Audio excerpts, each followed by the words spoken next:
this is a Bible study. So I'm going to read it and I'm going to go through it and I'm going to break it down in the best way I can because, yeah. So, Proverbs 1. The Proverbs of Solomon, the son of David, king of Israel, is for gaining wisdom and instructions, for understanding words of insight, for receiving instruction in prudent behavior, doing what is right and just and fair, for giving prudence to those who are simple, knowledge and discretion to the young. Let the wise listen and add their learning, and let the discerning get guidance, for understanding proverbs and parables, the saying and riddles of the wise. I'm going to stop right there. So basically, it's just telling us why the book of Proverbs were made.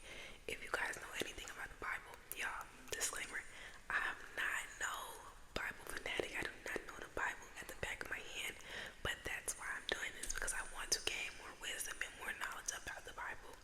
But if you do know anything, King Solomon, he's a king in the Bible, son of David. Obviously, we just said that if you guys are listening. Basically, he was king, and kings have lots of riches. Boom, boom. God went to him in a dream and was just like, Solomon, I'm gonna give you anything you want. What do you want? And Solomon, I think he said like wisdom or discernment, basically something along those lines. So this whole book of Proverbs is the wisdom God has given Solomon, which is so cool. You feel me? If you search the story up, you can search the story up and find like the specifics. But that's basically a rundown. But the whole book of Proverbs is all of this discernment and wisdom and knowledge that God has given Solomon. So, and this is Solomon writing it to us. You feel me? So, well, is it Solomon writing to us or God? See, I told you, I'm not a pro. But it's something along those lines, okay? But we're going to read. I'm going to continue reading. So, the fear of the Lord is the beginning of knowledge. A lot of people be like, fear the Lord, this, fear the Lord, that. But do you really know what it means to fear the Lord? Well, we're going to get into it.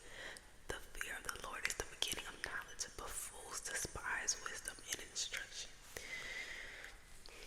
This is a warning against the invitation of sinful men, okay? Listen, my son, to your father's instruction, and do not forsake your mother's teaching. Listen to your father and mother. Simple as that.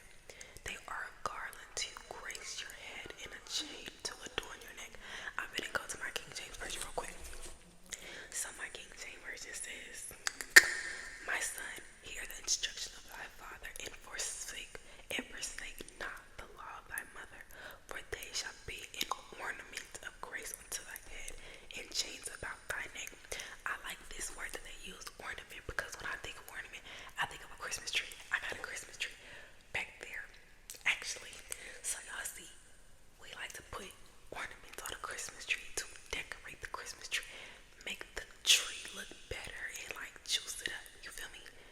Listening to your father's and your mother's instructions are an ornament to you.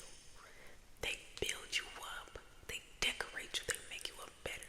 You feel me? It took me a minute to get that out, but think about it as that your parents are your ornaments. They're your decoration. They're going to make you look bright and nice and great. But think about that in a more intellectual, deeper meaning. You feel me? They're going to put chains on your neck. You feel me? Not literally.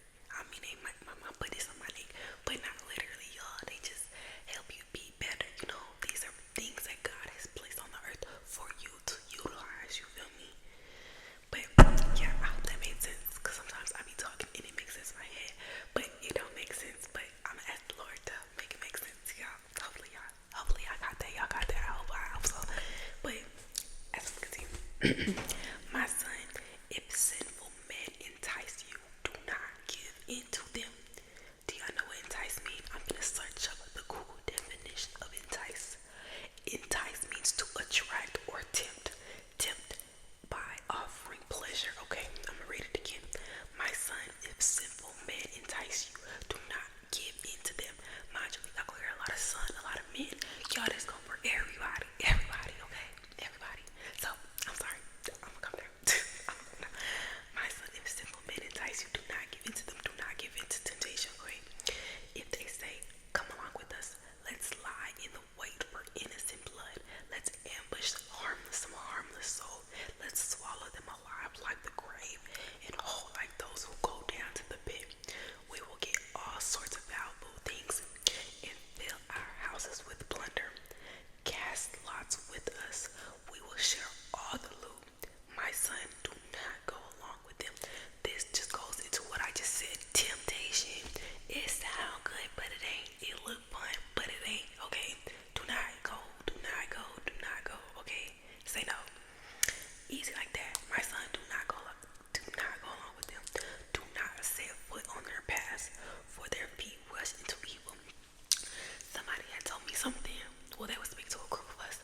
wisdom's rebuke. Out in the open, wisdom calls aloud. She raises her voice in the public square. On the top of the wall, she cries out at the city gate. She makes her speech. This is wisdom. This is wisdom, quote unquote, talking to make it make sense. Basically, wisdom is saying, how long will you who are simple love your simple ways? How long will mockers delight in mockery, and fools hate knowledge? Repent at my rebuke, then I will pour out my thoughts to you. I will make known to you my teachings. But since you refuse to listen when I call, and no one pays attention when I stretch my hand, since you disregard all my advice and do not accept rebuke, I in turn will laugh when disaster strikes you. I'm gonna say that again. I in turn will laugh when disaster. God bless, God bless. I in turn will laugh when disaster strikes you. I will mock when calamity overtakes you. When calamity overtakes you like a storm. When disaster sweeps over you like a whirlwind. When distress and trouble overwhelm you. Then they will call to me, but I will not answer. They will look for me, but will not find me. Since they hated the knowledge and did not choose to fear the Lord. I'm going to stop it right there, okay? Basically, this is saying, okay, I'm gonna tell y'all something before I get into it. Basically, well, my pastor told me that God calls everybody. You feel me? Hold on. Basically, my pastor had told me this little thing. Basically, God has his chosen ones. And to become chosen, you have to be called by God, right? And it's just like, okay, I haven't been chosen yet. You probably like, oh, I haven't been chosen yet. But the difference between you who have not been chosen and the chosen one is that God calls on everybody. The difference is that the chosen one say yes to that call. The chosen one answers that call. You feel me? So when wisdom is talking about when wisdom is saying, since you refuse to listen when I call and no one pays attention when I stretch out my hand, this is God talking about the people that he calls to, but they refuse to answer because they don't know about the wisdom of God. They don't know about the knowledge. They don't know God. They refuse to answer the call. You feel me? So God in turn will laugh when disaster strikes you. He will mock when calamity overtakes you. And when you have all this terrible stuff going on in your life, and God has called you so much times, but you refuse to answer him, then when everything in your life comes crashing down, and then that's when you call to him, he's not gonna answer. You guys will look for him, but will not find him. I'm only switching up the tenses. They will look for me, but will not find me. Since they hated knowledge and did not choose to fear the Lord.